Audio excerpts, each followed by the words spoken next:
Ladies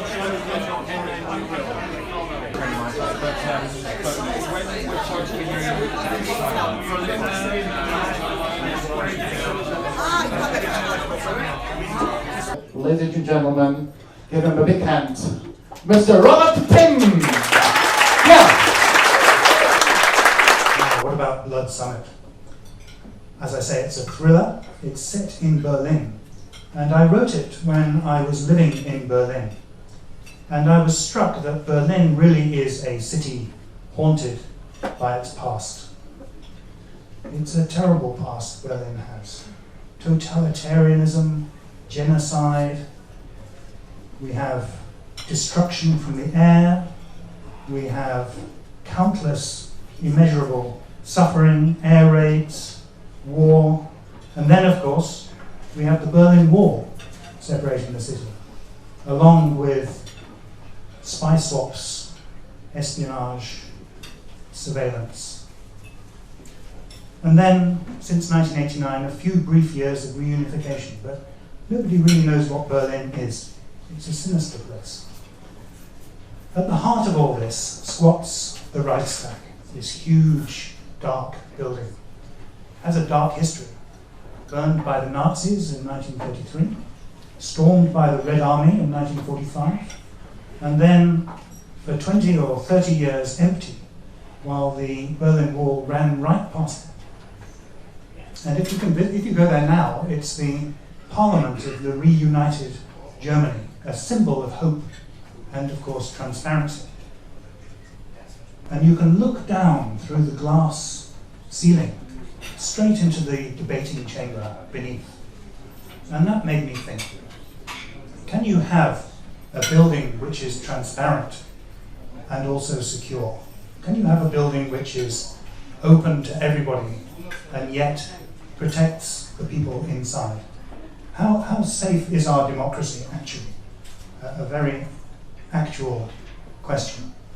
And I thought, well, supposing something happened in the Reichstag, something cataclysmic. Supposing somebody turned the safest building on the planet into the most inescapable trap. Welcome to Blood Summit. So, chapter 1. Helen Gale was briefing the ambassador on the Children's Summit when the first rock hit the window. The Prime Minister flies in at 1500 tomorrow, she said. The trouble is, Air Force One is due at 1450. Obviously, the German Federal Chancellor won't have time to greet the President of the United States at the airport. Who wants to meet a child in a sandpit? The ambassador said. The President's been called worse things. Not by the Chancellor. After a speech on US foreign policy, when somebody's left the microphone on. So now the big story is when they're going to kiss and make up. Helen shook her head. Not literally, more's the pity. Any idea who the Germans will send to greet the PM? No, Helen said. The number 10 press office are insisting on a cabinet minister, at least. They insist. Bully for them.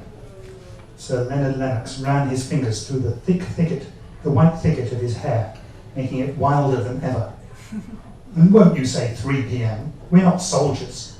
Although sometimes I wish we... Crack. What the hell is that? The ambassador was on his feet. Stay away from the window. Crack. Now there were 2 stars in the wall of bandit glass which fronted the street. Helen fought the urge to run and look out. Remember Paris. She didn't want to be diced alive by flying shards if a bomb went off outside. What I hope is that the novel, as it says in the blurb on the back, I don't know who wrote this, but it says more complex than Dan Brown, more thrilling than Le Carré, closer to the truth than either. Could be Robert Pimm by the time.